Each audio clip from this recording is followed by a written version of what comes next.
അസ്സലാമു അലൈക്കും. ഇന്ന് നമുക്കൊരു കപ്പ ബിരിയാണി ആയാലോ? അപ്പോൾ കപ്പ ബിരിയാണി എങ്ങനെയാണ് ഉണ്ടാക്കുന്നതെന്ന് നമുക്ക് നോക്കാം.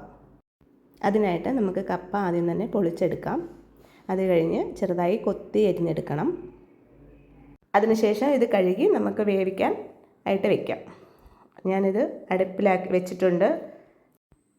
അടുത്ത നമുക്ക് ബീഫ് കറി വെക്കാനായിട്ട് ഞാനിവിടെ സവാള കട്ട് ചെയ്തെടുക്കുന്നുണ്ട്. സവാളയും തക്കാളിയും പച്ചമുളകും പിന്നെ ഇഞ്ചി വെളുത്തുള്ളി പേസ്റ്റ്. ഞാൻ കുക്കറിലാണ് ബീഫ് കറി വയ്ക്കുന്നത്. അതിനായിട്ട് കുക്കർ അടുപ്പത്ത് വെച്ച് എണ്ണ ഒഴിച്ച് കടുക് പൊട്ടിച്ച് ഉലുവയിട്ട് കറിവേപ്പിലയിട്ട് പൊട്ടിച്ചിട്ടുണ്ട്.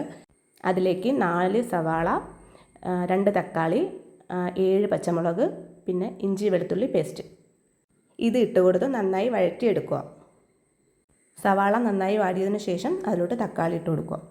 ഇനി ഇതിലേക്ക് നമുക്ക് മസാലകൾ ചേർത്ത് കൊടുക്കാം. 2 ടേബിൾ സ്പൂൺ മുളക് പൊടിയും 2 ടേബിൾ സ്പൂൺ മല്ലിപ്പൊടിയും 1/2 ടീസ്പൂൺ കുരുമുളക് പൊടിയും 1/2 ടീസ്പൂൺ ഗരം മസാലയും. ഇതിൽ തന്നെ മഞ്ഞൾപ്പൊടി ഇട്ടിട്ടുണ്ട്. അതിൻ്റെ വീഡിയോ മിസ്സായിപ്പോയി. 1/2 ടീസ്പൂൺ മഞ്ഞൾപ്പൊടിയും കൂടി ഇട്ട് കൊടുക്കാവുന്നതാണ്. ഇതിൻ്റെ പച്ചമണം മാറുന്നവരെ ഒന്ന് വഴറ്റിയെടുത്തിട്ട് കഴുകി വൃത്തിയാക്കി വെച്ചേക്കുന്ന ബീഫ് ഇതിലോട്ട് ഇട്ട് കൊടുക്കാം. ബീഫ് ഇട്ട് കൊടുത്തതിന് ശേഷം ഇതെല്ലാം കൂടി നമുക്ക് മിക്സാക്കി എടുക്കാം.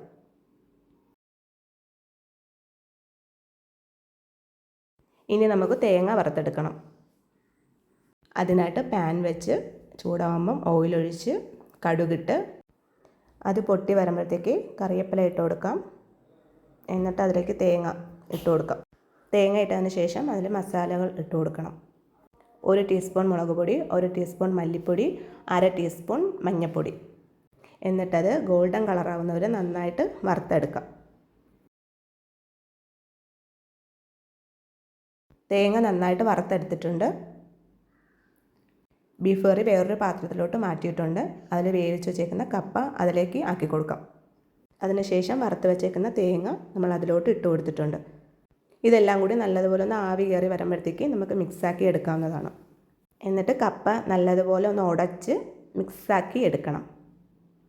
അപ്പോൾ ഇവിടെ കപ്പ ബിരിയാണി റെഡിയായി വന്നിട്ടുണ്ട്. എല്ലാവരും ട്രൈ ചെയ്ത് നോക്കണം. അപ്പോൾ നമുക്ക് അടുത്ത വീഡിയോ ആയിട്ട് കാണാം. ബൈ.